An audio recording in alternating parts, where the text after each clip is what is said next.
deep inside a Jamaican prison. I've been trying to interview him for several years, but it seemed impossible. Then one night I got a surprising call.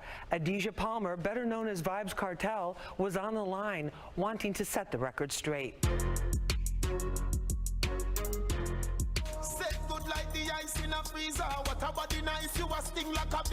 Vybz Kartel is many things, an incredibly prolific artist in the dancehall reggae genre who's managed to dominate the music scene despite being locked down. He's a charismatic entertainer whose nickname World Boss hints at the respect he's given on the streets. He's a champion of the poor and a convicted murderer whose claim from day one he was framed. His talent, drive, intelligence, and wicked wit have never been in question.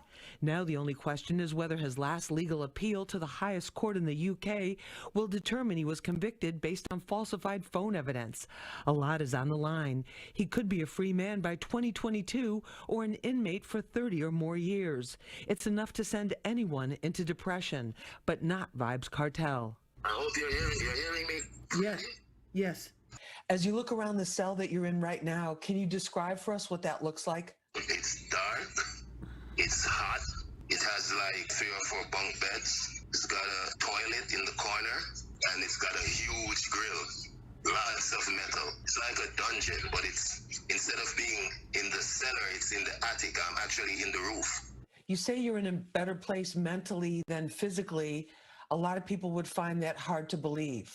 Yeah, because I was sick for a few years. So definitely I'm recovering physically, but mentally I've always been in a good place because I know I'm innocent and I know I'm coming out. Do you really believe that?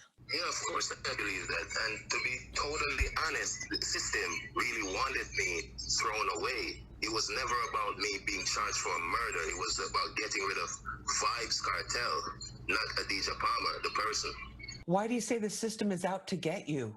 Because they told us, they say we have too much influence. If you remember when Movado and I had that little feud a few years ago, we even went to King's house, which is like the home of the Prime Minister.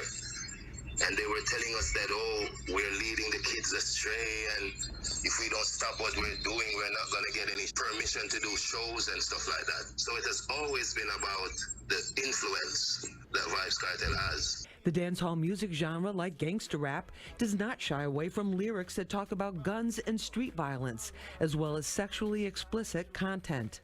How do you keep your spirits up in prison? That's a good question. That's why I said I'm more mentally in a better place, because I read a lot, I write a lot. You know, I watch movies, I listen to music, and I've met people here that are cool, like cool people that we can talk about stuff. You know, good friends along the way. So that's how I spent my time. You've had a lot of songs come out since you've been incarcerated. About how many songs have you written during this last decade that you've been behind bars?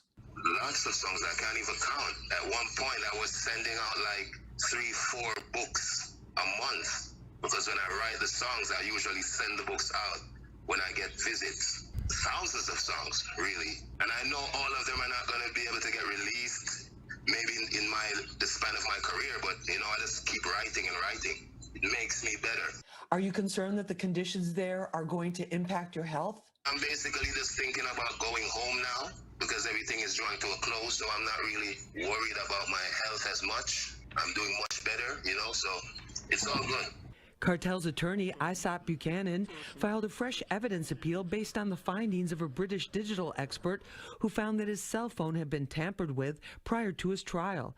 It's expected to go before the Privy Council, second only to Queen Elizabeth in authority. Yes, God save the Queen, because she's the only one that can save me now. Despite the twists and turns in his legal saga, Kartel refuses to give up. Coming up tomorrow night, part 2 of my exclusive jailhouse interview. Kartel gets candid, not holding back about how he really feels. It's a side of him you've never seen before.